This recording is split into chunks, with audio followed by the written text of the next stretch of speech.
नमस्कार दोस्तों, मैं हूँ सोनिया चेतन कानूनगो और आप सुन रहे हैं हदे मोहब्बत की पार्ट 5। तो अभी तक हमने देखा कि अंकुश नेत्रा से मिल करके वहां से निकल जाता है और उसके बाद क्या होता है हम देखते हैं।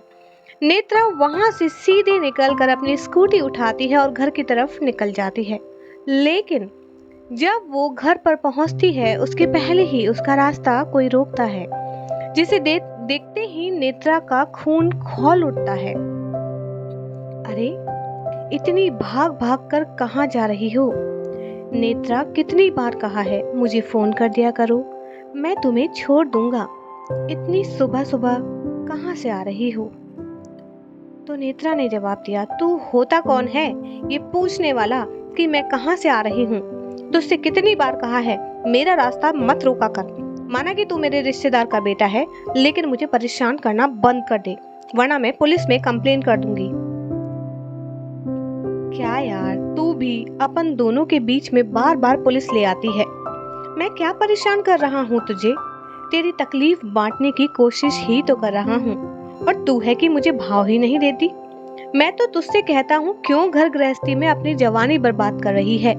मुझसे शादी कर ले, मेरे घर वाले तो कब से तैयार हैं। इतना कहते कहते वो उसका हाथ पकड़ लेता है, लेकिन कोई होता है जो चुपके से उसे देख रहा होता है और वीडियो बना रहा होता है। वो मुश्किल से अपना हाथ छुड़ाती है और वहां से निकल जाती है। लेकिन रुद्र का यह रोज का था, वह उसे रोज परेशान करता था।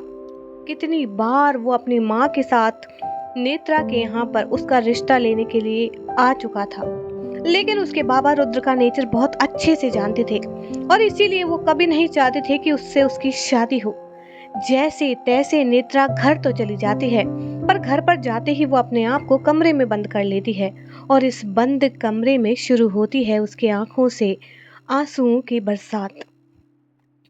नहीं नहीं, ऐसा नहीं हो सकता। काश काश मैं टाइम मशीन को थोड़ा पीछे कर पाती। जो कुछ भी मैंने सुना, जो कुछ भी हुआ, ऐसा नहीं होता। मेरे पापा मुझे छोड़कर नहीं जा सकते। मैं दिन रात एक कर दूंगी, पर मेरे पापा को जाने नहीं दूंगी। माँ भी नहीं है, बाबा को भी कुछ हो गया तो रिया और किया को मैं कैसे संभालूंगी? नहीं, मेरे बाबा को कुछ नहीं होगा। माँ, वादा करो मुझसे, आप मेरे पापा को कुछ नहीं होने दोगी। वो अपनी माँ की तस्वीर दीवार से हटा लेती है और उसे अपने सीने से लगाकर रोने लगती है। क्यों इतनी बुरी किस्मत है हमारी? क्यों आप हमें छोड़कर चली गईं? अगर आज आप हमारे साथ होती तो बाबा को कुछ नहीं होता। तभी उसका दरवाजा कोई खटखटाता है। वो तुरंत माँ की तस्वीर दीवार पर लगाती है और अपने आंसुओं को पोंछ लेती है और दरवाजा खोलती है। दीदी, आप कब आए? बताया भी नहीं।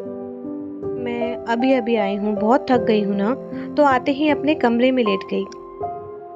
ठीक है, कोई बात नहीं। बाबा ठीक तो है ना? कब आएंगे घर पर? कब डिस्चार्ज होंगे? जल्दी आ जाएंगे। किया, तू चिंता मत कर। उनकी कुछ थेरेपी बाकी है, तो कल से थेरेपी होंगी। थोड़े दिन अस्पताल में रहेंगे और अच्छा ही है अस्पताल में रहें। घर पर आकर तो वो आराम करते ही नहीं, खाते पीते भी नहीं, ध्यान नहीं देते खुद पर। और तू महारानी अभी तक सो रही थी। घर पर सारा काम बचा है और तू सो रही है। देख, रिया को देखकर कितनी समझदार हो गई है वो। मेरे लिए चाय लेकर गई थी और तू है कि सो रही है। दीदी प्लीज, मुझसे मुझसे ये सब नहीं होगा। अरे करना पड़ेगा, कल को तेरी शादी हो जाएगी तो। शादी? और मैं बिल्कुल शादी नहीं करूंगी। और वैसे भी अभी मेरा नंबर कहाँ से आ गया? अभी तो आप हो, रिया है, उसके बाद मैं सोचूंगी। और वैसे भी मैं ऐसे घर में शादी करूंगी जहाँ बहुत सारे नौकर हों, मुझसे काम वाम नहीं होगा। तो उसके नखरे देख करके नेत्रा ने कहा, हाँ हाँ, तू तो पैदा होती थी अंबानी के घर पर, यहाँ पर क्यों आई? जाकर हाथ मुंह धो ले, मैं फटाफट से नाश्ता बनाती हूँ। ये कहकर के वो फटाफट नाश्ता बनाने चली जाती है। तभी उसके फोन पर रिंग बजती है। जैसे ही वो फोन देखती है तो फोन होता है अंकुश मल्होत्रा का। ओह, आज मैं ऑफिस नहीं जा पाई। Hello. Yes sir, good morning. Miss Netra, आप कैसी हैं? मैं बिल्कुल ठीक हूँ सर। और आपके बाबा, आप कैसे हैं? मेरे बाबा बिल्कुल ठीक हैं सर। अच्छा, तो आज आप ऑफिस आ रही हैं? सॉरी सर, मैं आज ऑफिस नहीं आ पाऊंगी। मेरे बाबा की कुछ थेरेपी शुरू होने वाली हैं, तो मैं कल से ज्वाइन कर लूंगी। ठीक है, कुछ पेपर पर तुम्हारे सिग्नेचर चाहिए थे, तो मैं गाड़ी भेज रहा हूँ। आधा घंटे के लिए ऑफिस आ जाओ और पेपर्स पर साइन करके चले जाना। Okay sir. यह कहकर के वो फोन काट देती है, लेकिन अंकुश कान में अभी भी फोन लगा कर ही रखता है, जैसे उसे बहुत कुछ कहना था नेत्रा से। कि तभी उसके केबिन में कोई आता है और अपना फोन निकालता है और उसके सामने रख देता है। उस फोन में वो वीडियो चलता है जब रुद्र नेत्रा को परेशान कर रहा था। कौन है ये जिसने नेत्रा को परेशान करने की कोशिश की है? सर, ये उस मोहल्ले में रहने वाला रुद्र है। इसके बारे में मैंने पता किया। ये नेत्रा जी के किसी रिश्तेदार का बेटा है। अक्सर लोगों ने इनको नेत्रा को परेशान करते हुए देखा है। रॉबिन, पता है ना तुम्हें क्या करना है? कल की सुबह ये अस्पताल में दिखना चाहिए।